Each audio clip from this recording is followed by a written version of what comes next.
Welcome to our Indie Street Chat. The members of Bloodhound Picks and an occasional guest give their no BS experiences with current aspects of the industry.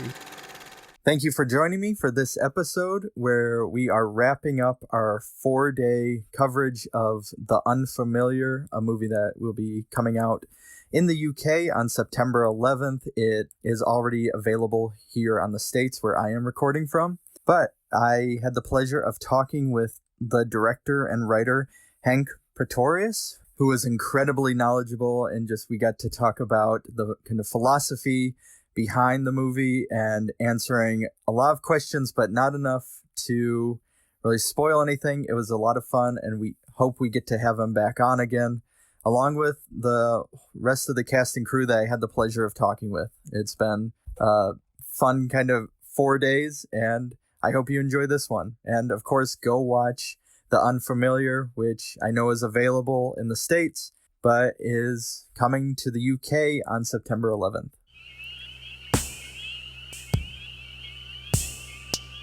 Thank you for joining me, Henk. Thank you for having me, Craig. Now, before we get into the movie itself, I'd love to have you chat about how you got started, became a filmmaker, your creation of your production company, Dark Matter Studios, and then we'll get into The Unfamiliar. All right, so I always wanted to tell stories. It's just been one of those things I've wanted to do since I can remember. And I was the guy at the party sitting in the corner waiting for anyone to talk to him, and if they talked to him, I try to tell the biggest and the funniest or the scariest story. So that's been a passion for me ever since I can remember. And then I started with my first film, and it's actually a film called Bloodhound. And the film and Bloodhound would translate into, I think, if you give it an American title, it would be like Alpha Geek. Okay. And it was a little awkward little guy. Can you hear me? Yeah, yep. So it was this little awkward guy, and he couldn't play rugby, but he was in love with this girl. And he did everything in his power to get this girl. And then eventually he had to learn how to play rugby, and he got a girl. And that turned out to be South Africa's first Afrikaans trilogy. So I actually started with a feature film trilogy, and that kicked off my career. And then I did a film called Fani for Bola, which won a couple of awards overseas as well. And then Leading Lady was my first film with Dark Matter Studios and Draheim.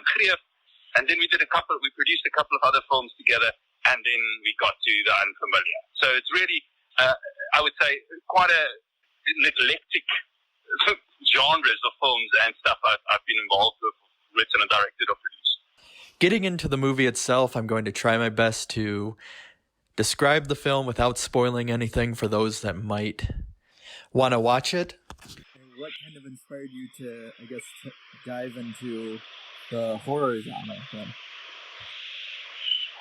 What inspired me was Draheim is a huge fan, the producer, and he gave me this huge box of horrors to watch, and it was the most petrifying time of my entire existence. I watched these films, I was so scared. You guys probably don't get scared anymore, I was so scared. And then at some point I remember looking at it and I was like, oh, there's a thematic to it. There's actually this light that takes you through the darkness, and if you are brave enough to face your demons, you'll find something truly poignant. And that really, really pushed me to watch more horror films and to get really stuck into the genre, which I know love. The Unfamiliar is about a British war veteran who comes back home after tour to her family and starts to find, without using the title itself, obviously, that her family itself is not what they seem, potentially. And it starts getting chalked up, well, is there a haunting? Is there something else off? Or is it just the PTSD and of her trauma that she is still failing to recognize that she faced while in combat? Yeah, that sounds good. Because it's definitely one that I would recommend going in blind. Based on kind of American horror tropes, you go in expecting kind of one thing and, oh, it's going to go this way and down these routes. But what ends up happening is halfway through, there's a shift to even a kind of a new location, and even the style of the movie itself shifts. So yeah, that's what I'd recommend to people. So first off, I'd love to kind of hear about the process of writing and coming up with this idea and directing this movie because there are the two different locations, and then there's kind of a netherworld, spiritual world too that is incorporated in connection with Hawaiian folklore, which I am a huge fan that you took that route. Awesome. Well, okay, so I'll start with you. The process of creating it and the purpose of creating it was very similar. I wanted to create. I've been watching films ever since I could remember, and I'm sure everyone listening could relate. And I've watched all of these films, and I started seeing these tropes. And I thought, well, wait a minute. What if I use tropes to misguide an audience? And in a way, you look at the unfamiliar, and I'm so happy that you say what you just said, because you will get a free flow poem. If you look like free verse poetry, and then you get a sonnet, right? And then you get a haiku. And I would say the unfamiliar inspiration came from the idea of creating a haiku. It's creating something where there's information missing, and the audience needs to make it up as they go, because we're watching it through Easy's perspective. And that's why the film can have those twists. That's why the film can build tension. That's why you sort of, as an audience member, you can't go in with any sort of prejudice. You have to see it through Easy's eyes and look at the film from just a British Army doctor coming back from war, and there's something odd in her home. And if you walk into it with that kind of feeling or being open for it, I think you're in for the ride that it's unfamiliar. And that's what we try to create, because I get so kind of bored of films that I can predict the ending of. I still enjoy them, to be honest with you. I'm a huge fan. I'm not one of those critical people that criticizes other people's work. I enjoy most films I watch. Yeah. But I really wanted to create something that's fresh and unique in the plot department. And I think that the unfamiliar is that in that way. So in the unfamiliar, going back to kind of our chatting about the American horror approach for this kind of subgenre, normally there are some knocks against these type of movies because a lot of them would, for a time, were focusing purely on jump scares, and that's what people started to associate with these. But this movie itself, there's so much attention just focused on this depth. You have the soldier of PTSD. You have this whole modern family where she is also the stepmother to one of the children, but it isn't played in some cliche like she's the evil, wicked stepmother and has this combative relationship with the child, with the teenage child, but that she is viewed as the mother figure. It's great that you picked it up. The thematic resonance and what I was trying to say through creating the unfamiliar was posing a couple of questions, to be honest. Is like, if you look at it, it's a story about a mother on a thematic level trying to keep her family safe. And what does that mean, to keep your family safe? In a world where everything around is unfamiliar. The unfamiliar is not necessarily the Hawaiian folklore in the film. It's actually what is going on. She comes back from war. She rekindles with her family. And if you think about the word unfamiliar, it actually has the word family almost in it. And her family is unfamiliar to her. So it's one of those, it's thematically one of those films that I had the entire thing plotted out. I wrote like pages and pages about exactly what I wanted to say. And then I literally, consciously took information away as much as I can and left the audience with a bare bone structure and thought, okay, let's see what happens. Yeah. If you put that out, they can either draw their own dots and make the meaning for themselves, which some critics have done, and some audience members have actually like inboxed me and stuff about it. And they're like, does it mean this? And I'm like, I'm very impressed with what you're thinking. Yeah. Maybe it does. but at its core, it's a woman coming back from what, trying to keep her family safe and turn against the unfamiliar threat. And then there is a way that you can actually see the entire haunting of the house as a metaphor for PTSD. Yeah. So that was initially the plan, is to use that as a metaphor for PTSD, and then to show you what could potentially happen if you have these and you don't actually look at them. And there's these invisible wounds that drain you from inside. So that is the metaphor, thematic metaphor we built the film on. And in that light, it's actually an anti-war film. Yeah. So I don't even know if people will read that into it, but that was kind of one of the main intention of creating it. While we were, I was hanging out with a bunch of Marines in LA and so forth, and they gave me all these war stories, and sort of that inspired us to create that. I'm glad you talked about coming up with your own interpretation of an audience, because I think that's something, especially with, social media and everybody talking about films through there, where there is this sense that we need to have everything very concrete. And sometimes forgetting that, film and art and everything in general is purely subjective. Exactly, Craig. And you know what? In philosophy, you can only understand the question better. And I feel like we need to ask more questions, and we need to listen to each other more. And kind of that is like, if you leave our information out, and to be completely honest with you, if you really analyze the film, the last shot of the film, you'll know what the last shot is. People think it's a cheesy shot. That shot got a thematic poignancy, and that shot asks the final question. And and if you're with me thematically throughout the film, and you ask you that final question, you'll see that I'm not sure of the answer. I'm still asking questions. I'm still thinking, what is it best?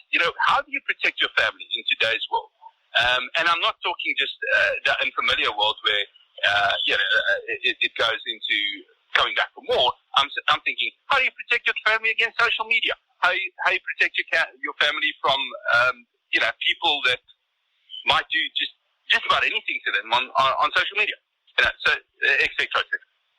As I mentioned before, I love the aspect of using Hawaiian folklore, as I'm a big fan of kind of dealing with all types of different folklore and mythology, because I think a lot of times these films, they rely so heavily on kind of the Judeo-Christian themes and stories that, it feels like it's been freshened up when you add something like that. So with that, since you go from the UK into Hawaii, what was the approach you used for technically showing the transition to this new location, or as one could say, this new world? To create two different worlds, the actual technical way we did it is we changed the lighting source. We made it more warm. We actually put a 35 mil filter on it. Then we saturated the image quite a lot. We had about 2 ton of plants. We shot in a very sort of foresty area, but we anyway had 2 ton of plants. And you'll go notice in the wine sections, there's always a plant in frame. You always see a tropical plant, and it's a small thing, but it really helps the image in the frame. And then we also had the way that the story was structured is that the horror elements really amplify in Hawaii. But on the Hawaiian mythology that we try to do in Unfamiliar is I try to portray a 3-dimensional look into Hawaiian mythology. And I come from South Africa, so I'm an immigrant in the UK. And everybody in the UK always looks at me and says, South Africa, I know your story. It's like, no, you don't know my story. I've got more than one story to tell. I'm not just one story. And when you look at Hawaii, you go there, it's like, it's people and they're all friendly and they're gonna, it's hotels and it's gonna be nice parties and this and that. No, it's not just that. Yeah. It's also, there's a rich undercurrent of culture. There's unexplored stuff. There's Maginas, there's night marches, there's kahunas, there's stuff there's rituals we don't even know about yet. And that's what I wanted to portray. But I didn't want to portray it in a way to romanticize a culture. I feel it's quite prejudiced to romanticize any culture. And I'm speaking about, because I've done so many cultural films in my past, I feel it's incredibly prejudiced. And almost, it's like you're selling the culture short. You've got to give a 3-dimensional view. Yeah. So if you look at the structure of the Unfamiliar, you'll actually see that the solution to the culture as well as the problem, is opposed by the wine culture. So the main solution to the current plot structure, if you don't incorporate the metaphor, is actually solved by the wine culture as well. Yeah. So, and that is a three-dimensional look. So that's what I try to do. I don't do, as a filmmaker, I don't believe we should look at the world and just look at, we know about this specific culture that I'm an Afrikaans person from South Africa, Pretoria, I should make a specific film. Yeah. I try to put myself out there, reach as much as I can, and delve as deep as I can, and try and open people's eyes to other people around the world, and create like the world to understand people better, you know. And I think that a lot of the inspiration to bringing the wine culture came from that idea. No, and that really shows kind of that you're kind of well-read in it, and that you care about these cultures instead of just going, a pretty location that'll be beneficial for my movie type of thing. You know? It's also a pitch to work with The Rock, Dwayne Johnson. I mean, if I can get to work with him, that'd be amazing. So I hope he sees this as a sort of first pitch to him. Yeah. I'd love to get into the casting process now, because I talked with two of the actors before this, and I know a lot of what they talked about was there was this just kind of instant connection that the members of the family had with one another, where it wasn't as forced, or it didn't require as much kind of rehearsal and kind of work that sometimes you need during a rehearsal process, which is incredibly helpful based on the short shooting schedule that you had to be able to complete this movie. So what was the casting process like, and getting these actors to really handle all of these different layers and kind of characters and these emotional journeys that you take them on? You know what? I just looked at them, and Sophie Holland was the casting director behind Unfamiliar, and she said to me, Jemima West is one of the most incredible actresses she ever came across. And I looked at Jemima, some of the work Jemima did previously, and I loved her. She was number one on my list, and we contacted her agent, and she said she was available. She read the script. She really, really liked the script, and we had a conversation, and so we started working together. And then I looked at Jemima, and I said, Jemima is such an intelligent, well-read person, and very culturally, unique person. I mean, she lives in Paris. She's British and French as well. And I said, what type of person would Jemima be with in a film? I thought, it has to be a professor. And Chris just fit the role.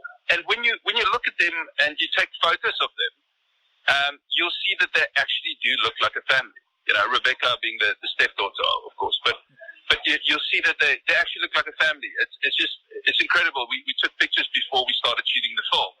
And we used those family portraits in the film, actually, in one of the scenes. And they were just perfect. So I approached Chris after that. He indulged and loved the script as well. And then Harry McMillan Hutt, which is the kid, he sent me audition tape.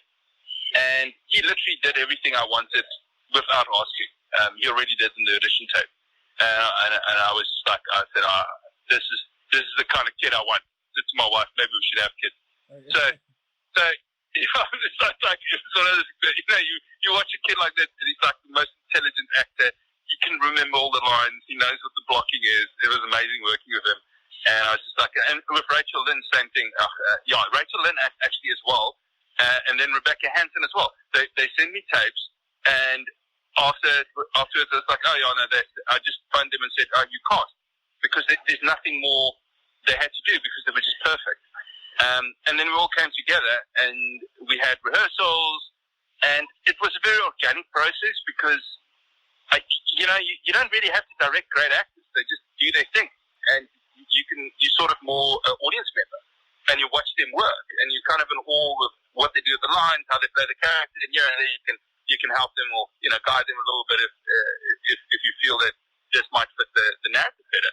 But 99.1% of the time, I was in awe. And I was really enjoying watching them work. So that really helped. Yeah. That's great that you were able to have that experience and be very lucky for that. So I know before we started recording, you were telling me about how currently you're in Turkey where you're on holiday. Because of the process that here you are, you made this film, you did all of this work, and now while it's about to be released, you're kind of having to pass it off onto the distributors and to everyone else. So what was it like kind of getting it out there, especially dealing with everything that's happened with the pandemic in 2020 and, you know, all the other things that have been thrown at us this year? You know, it's been my lifelong dream, Craig, to be on cinema in North America. You know, we had this huge marketing campaign plan, and Vertical Entertainment helped us to get some cinemas, and they are our distributor, an incredible distributor in the States. And we were so excited. Then the pandemic happened. and, you know, you just got to roll with the punches. You got to roll with the times. We're not a studio movie that have the luxury to wait for the pandemic to end and to know that we're going to fill up multiplexes. We were kind of hoping for more of an organic growth, similar to Ex Machina or Ex Machina. Never mind, I'm not sure how you pronounce it. But so where you have like a few cinemas and they grow to more and they grow to more and so forth. And we really just couldn't control what happened. And even the big cities are still closed and you won't get into the cinemas over there. And then we said, okay, well, Llewellyn phoned me and said, listen, what do we do now? And he said, imagine we don't have anything. What do we do? And we said, well, okay, let's start a digital agency. Let's start a marketing agency. Let's figure out how to market a film to an audience if you don't have cinema to back you. And that's what we did. We got our trusted people in our group. We got a PR person, Alicia Van Deventer and her team, a massive team that she has, and said, we need to get some coverage. And then guys like you came on board, you know, so Ginger Haranat, we were like, oh yes, we can come interviews for Ginger Haranat. They're great guys. And I remember Alicia saying, I love their name, it's hilarious. and it just grew from there, you know, and our trailer's getting over 1 million views now, and we're getting into great media coverage. We're getting incredible feedback from the audience. We do have a cinema release in Turkey, actually, to be honest, and in Vietnam and a couple of other locations, possibly in Benelux as well. So they are picking up again, but it's only in November. But luckily, the online market has grown so much and people are at home. So the behavior of the audience changed, and we're now catering for them. And we made that kind of ideology shift as a company. And now we're just marketing and PR and producing to an audience that's going to be online in the future. But yeah, I mean, it's sad. It's like I'm trying to make myself feel better while I'm talking, because I mean the experience of going into a cinema and the film is really made for a dark room where you can really concentrate and focus on seeing every single little thing that we put into the film for you to understand the story better. And now most people may watch it on their iPads. And I don't know how I feel about that, although I'm just thrilled that more people are going to see it. Like, it's in 100 million homes, and hopefully people click on it, and then I hope the film has the same impact. But, you know, so it's new for me as well. You're really innovative in this process, and I think that's what is crucial for filmmakers at this point, to move forward. I think the thing here is Llewellyn is an incredible producer and has been a business partner for 7 years now. And he's got the bravery to actually get more money for the marketing campaign. He actually gets off out of his house, basically. Not really, he does Zoom calls. but he like pushes and he finds more finance and he pushes it behind the marketing. And there's no way in a classic market as digital, you won't need enough cash to put around your marketing campaign, and it needs to be strategically sound, just for an audience to know about the unfamiliar. You know, and I really kudos to him and what he did for it, because so many producers would just make the film and be like, oh, there's a pandemic, what's next? And he didn't do that. It's amazing that you're able to have that support from Llewellyn. Now, since we're wrapping up, I think I'd just like to ask, kind of as a final question, of what the future is holding for you, and how can people find you on social media and learn about what you're going to be doing. So the future is we're doing another film. It's called Age. It's very, very new, and we're literally waiting to shoot it now.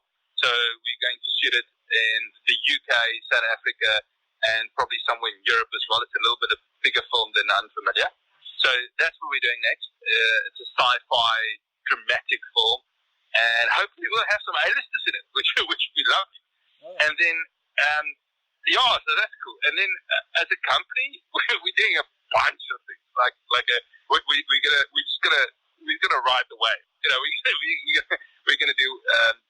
I'll tell you a little bit more about that offline because I don't think that's so relevant for this conversation. Okay.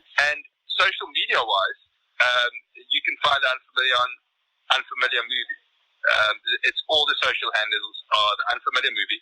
Or just go and check out the website because we put a lot of effort into it. There's quite a lot of stuff into it, especially the lore section. And that's www.theunfamiliar.com or theunfamiliarmovie.com. Sorry, I always get that wrong. Yeah. Okay. Yeah. No, it was amazing talking to you, Henk, and anytime you want to come back and join us again. I know Llewellyn was talking about potentially after this whole run having both of you come back and really talk about the experience a little bit more, which would be amazing. But yeah. Thank you, Craig. No, it's been amazing, and thank you for joining me. Awesome, Craig, and have a good time as well, and thank you for your time. Bloodhound Picks Podcast is part of the Morbidly Beautiful Podcast Network. Produced by Josh Lee, Craig Draheim, and Kyle Hintz. Music by Raymond Seed. Editing by Kyle Hintz.